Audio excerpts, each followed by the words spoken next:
Olá! Nessa unidade temática, o professor Edivaldo Nilo nos fala sobre o ICMS. Então, o que incide o ICMS? Preste bastante atenção e não deixe restar nenhuma dúvida. Boa aula! Olá, meu nome é Edivaldo Nilo e vamos continuar o nosso curso de tributos em espécie. Agora tratando, na verdade, do instituto jurídico que tem mais regras no texto constitucional, que é o nosso tributo denominado pela sigla tradicional do ICMS.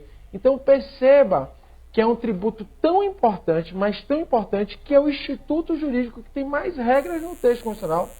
Há uma briga na doutrina se são 82 regras ou 83. Você vê, em um imposto só, temos mais de 80 regras no texto constitucional, dos artigos 155, parágrafo 2º, ao parágrafo 5º do texto. Então veja, é um tributo de máxima importância no nosso sistema tributário nacional. Juntando a arrecadação das 27 unidades federativas do Brasil, né, dos nossos 26 estados, mais o Distrito Federal, é o tributo que mais arrecada para o nosso país.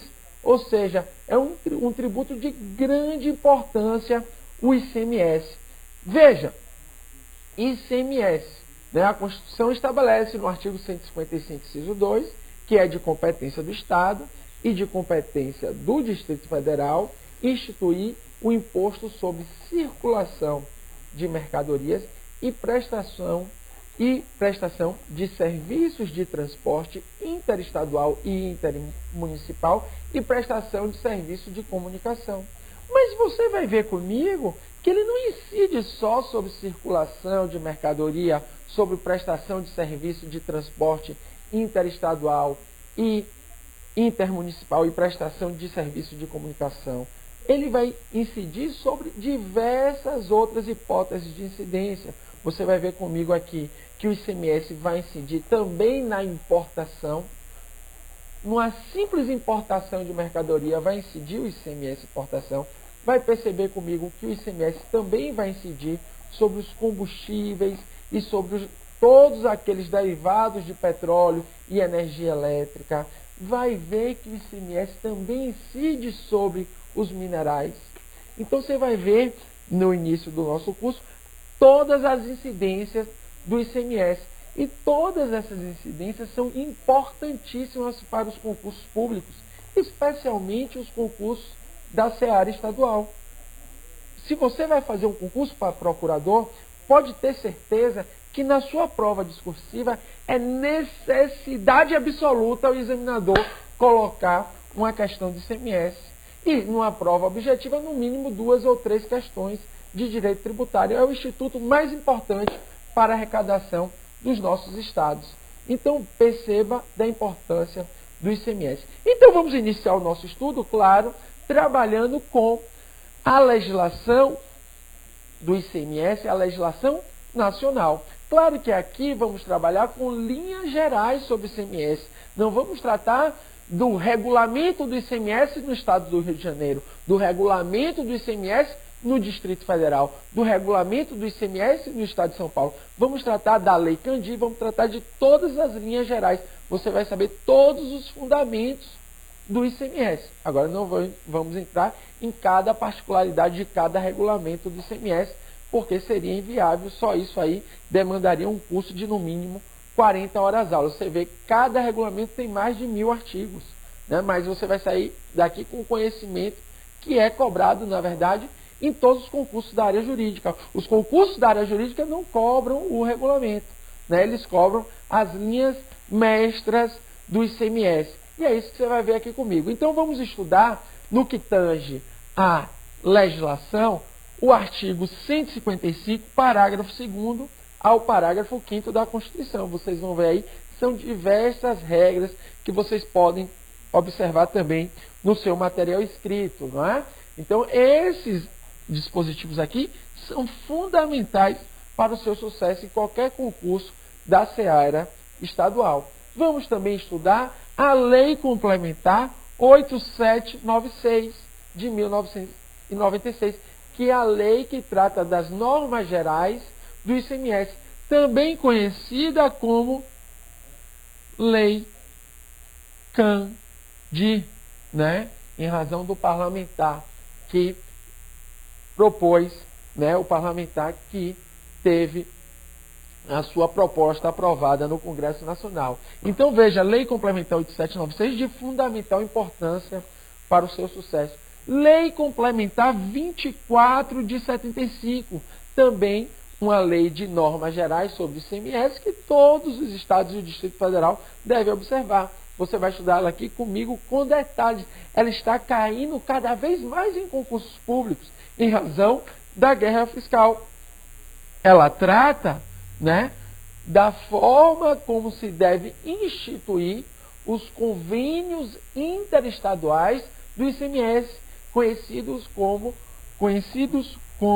convênios interestaduais, né, do CONFAS, né, convênios interestaduais do CONFAS, convênios interestaduais do CONFAS. Todo o regramento da Lei Complementar 2475 é importantíssimo. Você vai estudar aqui tanto a teoria como os exercícios que têm sido cobrados em concurso público. Esses convênios aqui, eles vão tratar dos incentivos, dos benefícios fiscais, como eles podem ser estabelecidos no ICMS. Alíquota zero, crédito presumido, isenção. Todos esses benefícios fiscais devem ser aprovados por convênios interestaduais do CONFAS. Também é importante você saber que a Resolução 29 de 89, resolução do Senado Federal, trata de alíquotas de operações interestaduais e de operações de determinados estados da federação. Vocês sabem que o Senado Federal, ele representa os estados e o Distrito Federal. Então, ele tem competência para trabalhar com as resoluções e, nessas resoluções, estabelecer alíquotas do ICMS. Você viu aqui comigo que o Senado Federal também pode estabelecer a alíquota mínima do IPVA, a alíquota máxima do ITCMD, e no ICMS ele também pode estabelecer alíquotas interestaduais, né? E você vai ver isso comigo aqui com detalhes. E também na resolução do Senado Federal 9596, que trata das alíquotas nas prestações de serviços de transporte aéreo, carga e mala postal. Você vai ver isso aqui comigo. Então, a legislação básica que vamos trabalhar é essa aqui. Artigo 155, parágrafo 2º ao parágrafo 5º da Constituição, Lei Complementar 8796, Lei Candir, Lei Complementar 24 de 75, dos convênios interestaduais do CONFAS, Resolução do Senado Federal 2989, Resolução do Senado Federal 9596. Veja que já foi cobrado em prova uma crítica à sigla ICMS. Por que uma crítica a essa sigla que a doutrina faz, a crítica a essa sigla? Em razão do seguinte, veja que ele incide sobre circulação de mercadorias, como estudamos, e incide sobre dois tipos de prestação de serviço totalmente diferentes. Ele incide sobre prestação de serviço de transporte interestadual e intermunicipal. Você vai ver aqui comigo que o intramunicipal, dentro do município, é o ISS. O ICMS é quando é entre municípios e entre estados, intermunicipal e interestadual, quando é dentro do próprio município, é ISS, e entre estados e entre municípios, ICMS. E ele incide sobre a prestação de serviço de comunicação. Então, a doutrina faz a crítica, que já foi cobrada em prova de 2011, que não seria ICMS.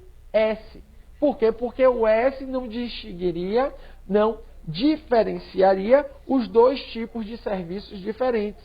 Então, teria que ser ICMSS, ou seja, Imposto sobre Circulação de Mercadoria, prestação de serviços de transporte interestadual e intermunicipal e prestação de serviços de comunicação. Todavia, contudo, porém, é importante você saber que a sigla comumente utilizada, já é da nossa doutrina tradicional, que após 88, quando vamos tratar desse imposto, é a sigla ICMS. Essa é uma crítica que eu chamo a sua atenção, porque já foi cobrada em concurso público, mas se utiliza o ICMS, é o correto. Antes da Constituição de 88 era o nosso querido ICM. Com a Constituição de 88, trouxemos esse S, que é o que é mais comumente utilizado.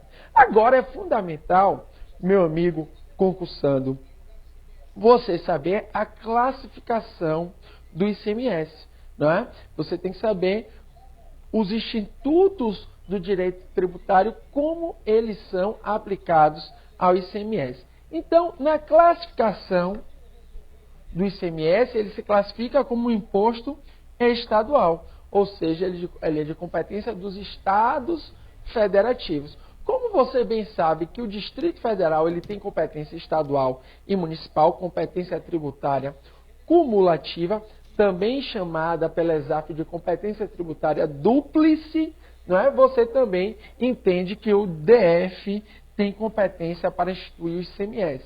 Então, é estadual e distrital. Distrital porque o Distrito Federal, segundo o artigo 147 da Constituição, também tem competência municipal, ok?